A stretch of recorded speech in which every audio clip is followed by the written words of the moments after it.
Assalamualaikum warahmatullahi wabarakatuh.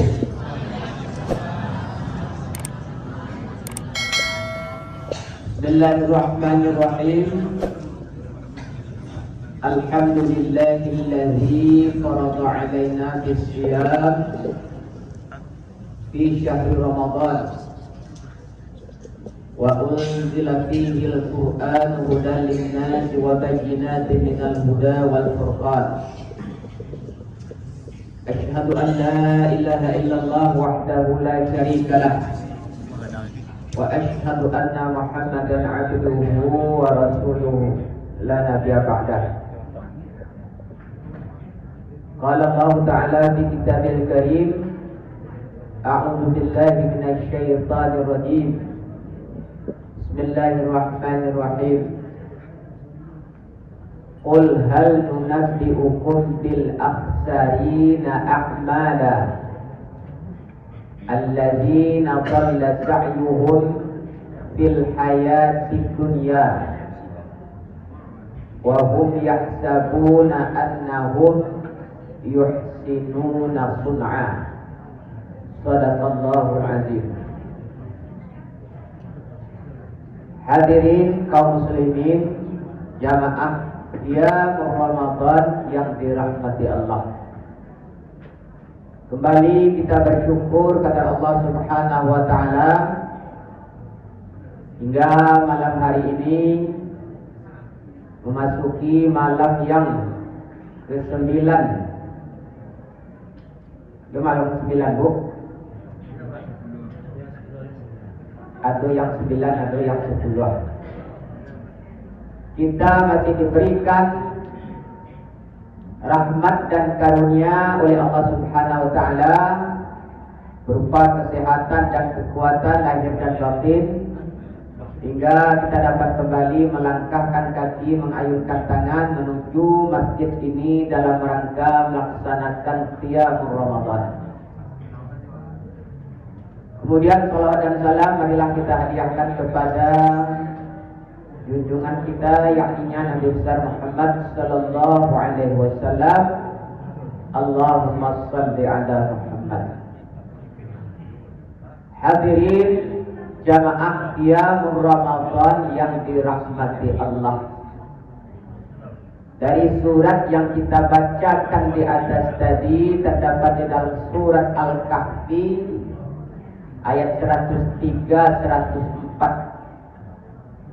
Qul hal nunabbi'ukum bil akhsarina a'mala. Adakah akan aku beritahukan, kata Allah, orang-orang yang merugi amalannya, orang-orang yang sia-sia amal perbuatannya. Alladzina dhalla sa'yuhum fil hayatid dunya, atau Ibu Hafizah. Ada yang mengira bahwa mereka telah melakukan suatu perbuatan di dunia dengan sebaik-baiknya, tapi ternyata perbuatan mereka itu adalah tidak ada nilainya di sisi Allah. Jadi kalau anak-anak kita yang mencatat, judulnya adalah amalan yang sia-sia. Mudah-mudahan Bapak dan Ibu, amalan kita selama Ramadan atau amalan yang telah kita perbuat tidak termasuk amal yang dikatakan oleh Allah sia-sia.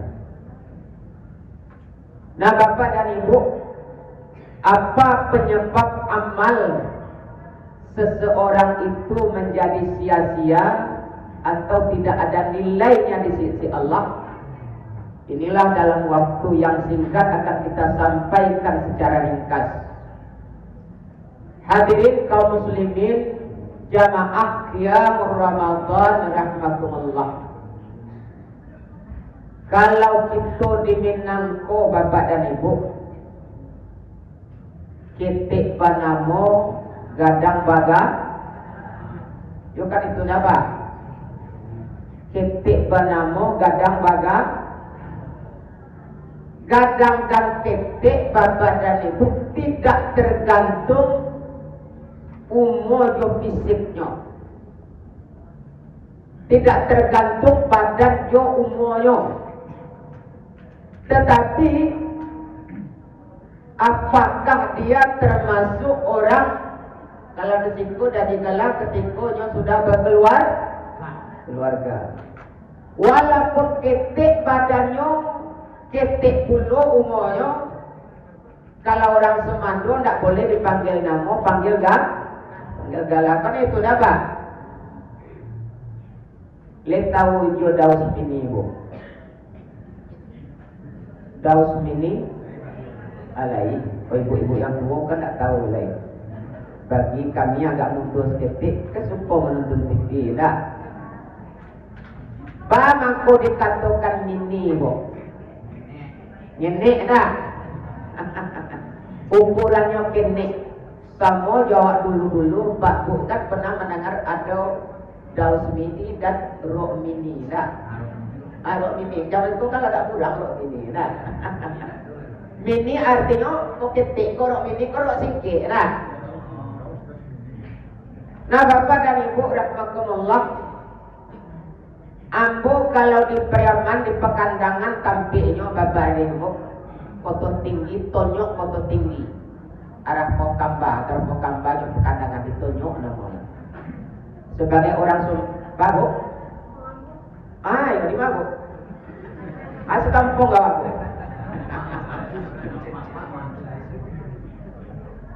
Lihat ada kue di rumah Lebo.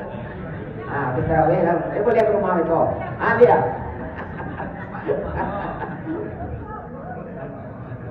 Kalau ditonjok foto tinggi galamo malin batuah Bu.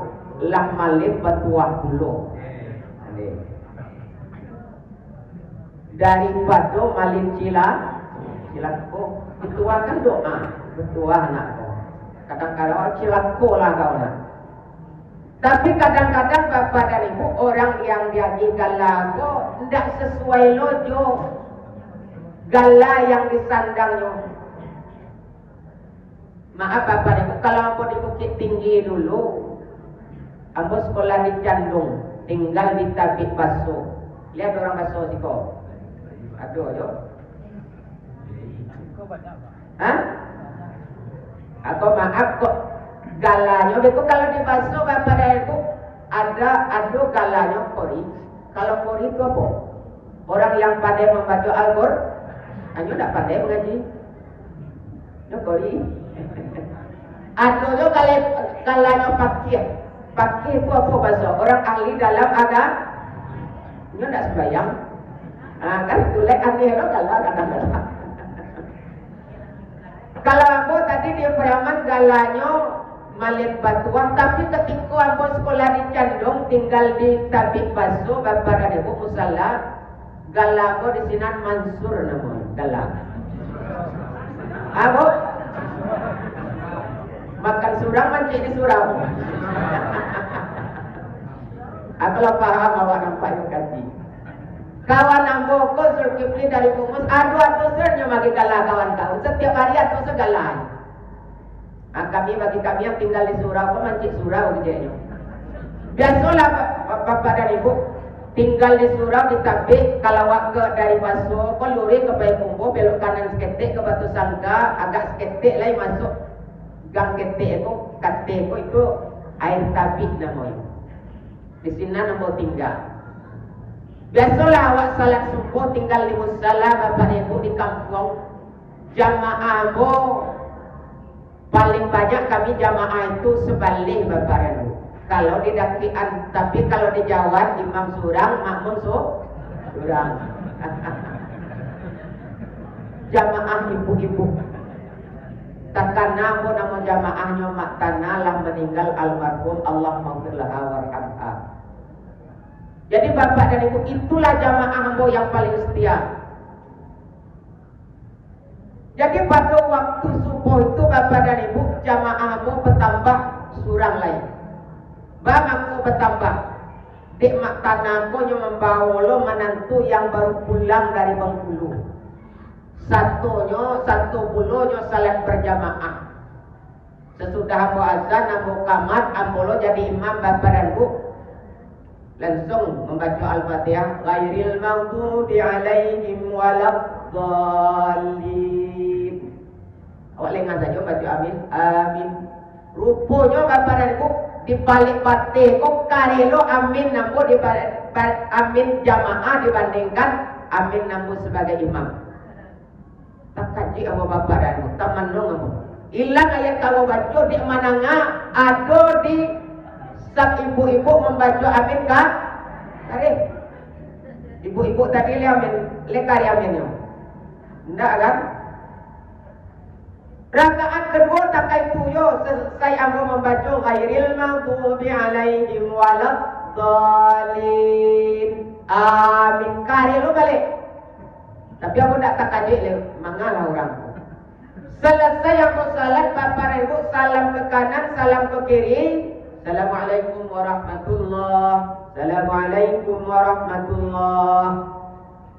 Tadangnya bu berdua orang yang sebagai jamaah mu tadi mak tanah jo menantunya agi jamaah tanah. Woi, orang padusi pun tak boleh kare-kare. Orang padusi tak boleh kare amin. Kan yo tak boleh kare tak bu. Taman nong lo memananga orang berdua bercerita hilang lo dikira bawa tadi yang memananga saja. Boleh besok tak boleh lain. Untung orang tak banyak kami bertipu saja jamaah. Ayat panganabo bapak dan ibu.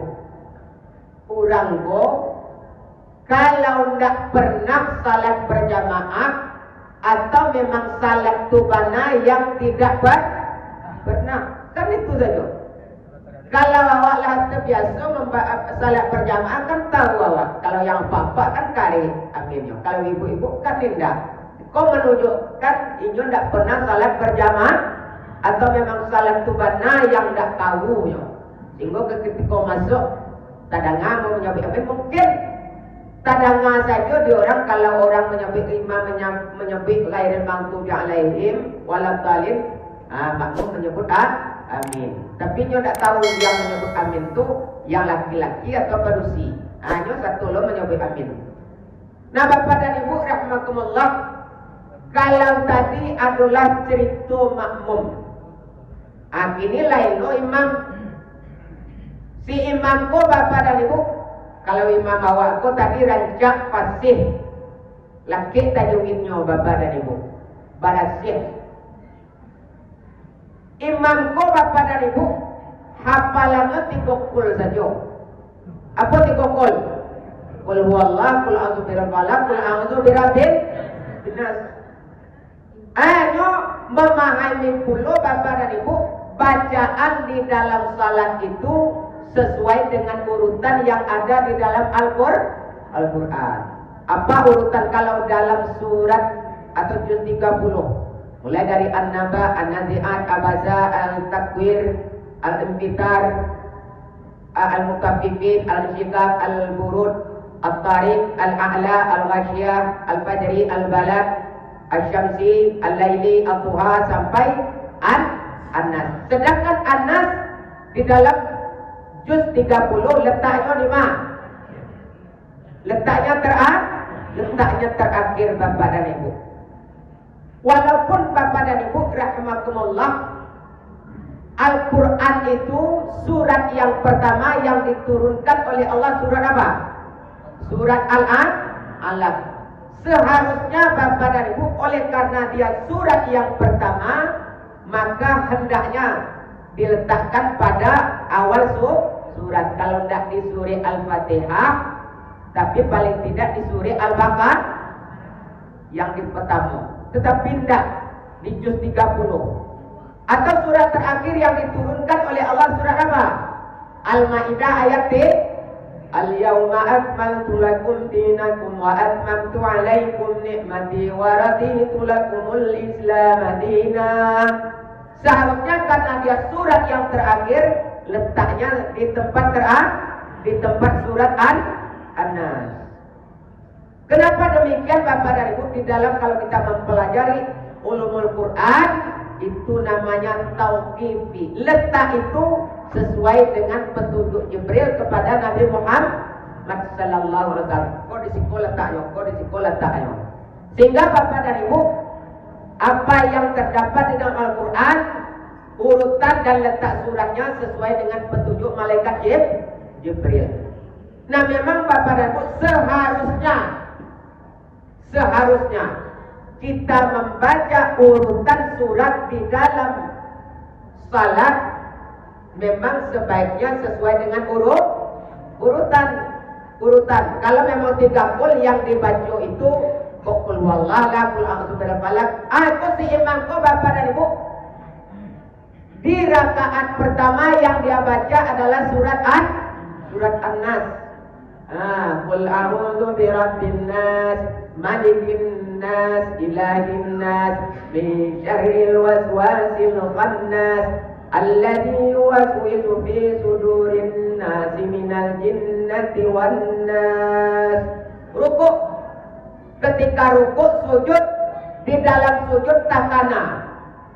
Yang tadi baca lain di dalam rakaat yang kedua. Sehingga Allah mau coba pikir Bapak dan Ibu. Allah yang tadi baca beko. Sebabnya dibaca tadi adalah surat An-Nas, surat terakhir, sementara baru rakaat pertama. Akhirnya Bapak dan Ibu, si imam kula mau sujud. Di dalam sujud tu lari dalam kamar gua. Lari dalam kamar langsung keluar. Jadi makmum ko Bapak dan Ibu dia sudah membuku baru sakit lama bana imam ko sujud malah kemati gua. Akhirnya Bapak dan Ibu yo ko batal sekali ko tak tahan baru dia sakit ko sudah membuku ko tadi imam ko lebih bana. Akhirnya bangun Bapak. Jadi imam ko lalu, "Oi, imam kabur." Kalau kawan sadonya Bapak dan Ibu, ulang masanya kalau hipo sadonya. Tak jadi orang sembahyang Bapak dan Ibu. Di imam. Oleh karena itu imam itu harus tahu. Seandainya masalah tadi Bapak dan Ibu, kok letak terakhir mana? Kok awak berbalik? Kok jadilah dibukul. Kok membaca awak dari surah An-Nas di rakaat pertama, boleh awak balik ke surah Qul huwallahu ahad? Karena di dalam fikih itu tidak membatalkan salat walaupun seharusnya secara urutan. Maka yang aku sampaikan Bapak dan Ibu, kenapa terjadi demikian? Yang mengucapkan amin atau yang imamku tadi sampai rela lari membiarkan makmum ya karena ilmu tidak mengetahui. Oleh karena itu Bapak dan Ibu, andai kata kita beribadah, beramal, melakukan sesuatu tanpa ilmu, maka ibadah yang kita lakukan sia-sia.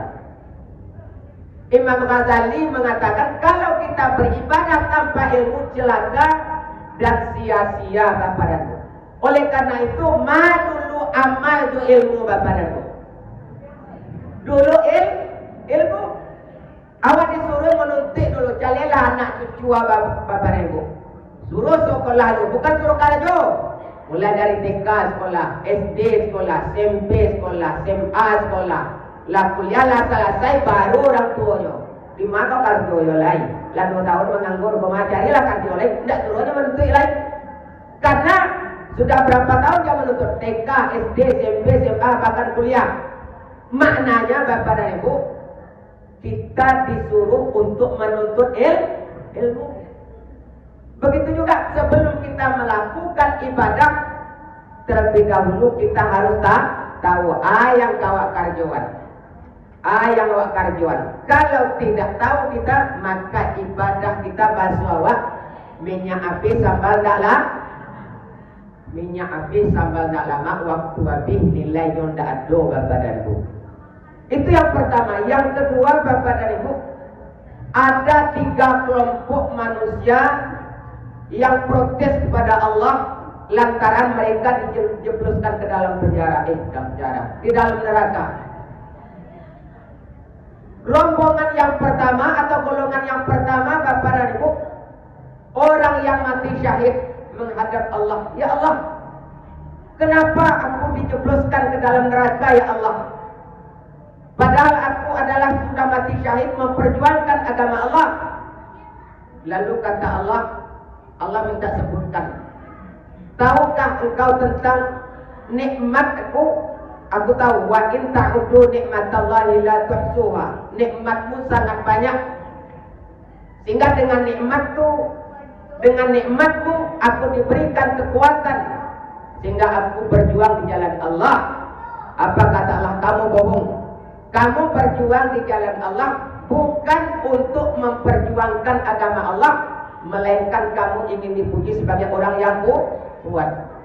Kemudian datang lagi rombongan yang kedua, Bapak Ibu, orang yang menuntut ilmu, mengajarkan ilmu dan mendakwahkan ilmu, bantu amuk ini Bapak dan Ibu. Lalu datang kepada Allah, dia protes, kenapa aku dimasukkan ke dalam neraka? Apa kata Allah? Apakah engkau tahu tentang nikmatku? Disebutkan nikmat yang begitu banyak. Aku berjuang, aku berdakwah karena engkau bohong, kata Allah. Engkau berjuang, engkau berdakwah, tidak lain dan tidak bukan supaya disebut orang yang terkenal. Kemudian kelompok ketiga, Bapak Ibu, orang yang berderma, mendermakan harta kekayaannya di jalan Allah katanya. Sehingga Allah protes. Engkau berderma tidak lain tidak bukan supaya dilihat oleh manusia orang yang dermawan. Apa maksudnya Bapak dan Ibu? Orang yang dikatakan mati syahid, orang yang berdakwah, bahkan orang yang menderma wakafkan hartanya, tetapi oleh Allah dijebloskan ke dalam neraka lantaran dia tidak ikhlas. Jadi ikhlas itu adalah kunci untuk diterimanya ibadah seseorang. Oleh karena itu Allah mengatakan, wa ma umiru illa liya'budullaha mukhlishina lahuddin. Tidaklah Allah perintahkan untuk beribadah kepadanya melainkan ikhlas karena Allah. Jadi ikhlas kok untuk menyampaikan tujuan ibadah waktu Bapak dan Ibu. Jadi kalau kita tidak mengikhlaskan dari ibadah yang kita lakukan, termasuk ibadah kita ke dalam kelompok yang sia-sia Bapak dan Ibu. Yang ketiga, yang termasuk ibadah kita nanti sia-sia karena ujub. Ujub itu apa? Ujub itu apa ujub? Ujub itu tercengang. Tercengang awak jo diri awak. Merasa menilai diri awak kau lah lebih banyak ibadah. Kau taruh awak di komplek Menang Indah kau Bapak dan Ibu. Tengah malam awak bangun jam 2. Orang sedang lalu sadonyo, awak melakukan salat tahajud Bapak dan Ibu. Salat tahajud, mungkin anak bini awak tu Pak tidak jago yo. Awak seorang saja berwudu, kemudian salat tahajud, Assalamualaikum warahmatullah. Assalamualaikum warahmatullah. Tercengang awak. Oh, ahli surga bawa. Awak memuji nih, merasakan diri awak sudah lebih ibadah, tercengang awak. Seharusnya kita semakin lama semakin merasa ibadah kita semakin kuat, sehingga ada motivasi untuk meningkatkan ibadah. Tidak, mungkin di komplek kau tidak ada orang yang bangun. Mungkin kota Padang kau musurang yang jago. Tercengang waktu diri awak. Itu namanya ujub. Berbeda dengan ria. Kalau ria itu apa? Memperlihatkan ibadah awak kepada orang lain, lagi lihat orang lain Bapak Ibu muncul rasa senang hati awak. Tetapi kalau awak surang bahkan justru tidak beribadah. Kalau tadi awak surang saja Bapak Ibu, orang tidak melihat, orang tidak menyaksikan, tetapi muncul dari diri sendiri memuji diri. Bahkan kejauhan tadi kok awak di rumah pun orang rumah awak tak tahu kok awak bangun. Kok suami awak tak tahu kok bangun. Awak salat tahajud Allahu Akbar. Setelah salam, Assalamualaikum. Awak merasa diri awak koyo ahli surga, awak ahli muji. Padahal seharusnya kita merasakan ibadah kita, amal kita semakin kuat sehingga termotivasi untuk memperbanyak ibadah. Kalau ya kebalikan, memperlihatkan amal ibadah kepada orang lain, senangnya kalau dipuji Bapak dan Ibu. Senangnya. Bertambah balik ibadahnya Bapak dan Ibu. Bertambah baliknya. Itu ciri-ciri orang munafik. Yura'unan nas. Mereka, amalan mereka untuk diperlihatkan kepada manusia. Kemudian Bapak dan Ibu, yang terakhir termasuk amalan yang sia-sia adalah ketika menyebutkan setiap pemberian nafkah. Ya ayyuhalladzina amanu lan tubtilu shadaqatikum bil manni wal adha. Hai orang beriman, janganlah kamu batalkan sedekah pemberianmu dengan bahkan menyebut itu dengan menyakitkan hati yang membantu tadi. Kalau tidak ada membantu, kalau mati lalu melarat segala macam. Kadang-kadang Bapak dan Ibu, ketika awak membantu orang, yang awak rasuan, inyo berbuat baik kepada awak. Kadang-kadang tidak berbanding lurus apa yang kita lakukan dengan apa yang kita harapkan. Adakah itu Bapak dan Ibu? Awalah membantunya, walaupun nyo nak mengembalikan bantuan itu, setidak-tidaknya perasaan awaknya menghargai awak. Kadang-kadang jangan bagi sesuatu Bapak dan Ibu, nyo menyapu sewak ndak. Awal lewat depan rumahnya, misalnya, awal banyak membantunya. Kadang nyo menyapu awak sendak. Apa jatuh jadi lah sombong. Padahal yang membantu, padahal segala macam Bapak dan Ibu. Kalau tadangannya sakit hatinya itu Bapak Ibu, itu termasuk pemberian kita yang tidak ada nilainya Bapak dan Ibu. Oleh karena itu hadirin kaum muslimin jamaah qiyamul Ramadan, inilah gunanya. Kalau bagi aku Bapak Ibu, ketika kita memberikan tausiah Ramadan untuk membersihkan hati kita, ibadah kita dari hal-hal yang mungkin menyebabkan amal kita sebagaimana yang dikatakan oleh Allah, amal yang sia-sia, karena kita tidak mempedulikan rambu-rambu yang telah disebutkan. Beribadah seharusnya dengan ilmu, kita tidak menyiapkan ilmu. Beribadah dengan ikhlas, kita tidak ikhlas, minta dipuji, kita ujub, kita sombong, bahkan menyebut apa yang telah kita berikan dan kita bantu kepada orang yang lain. Mungkin itu yang dapat disampaikan Bapak dan Ibu rahimakumullah. Berbanyak maaf. Wabillahi taufiq. Wassalamualaikum warahmatullahi wabarakatuh.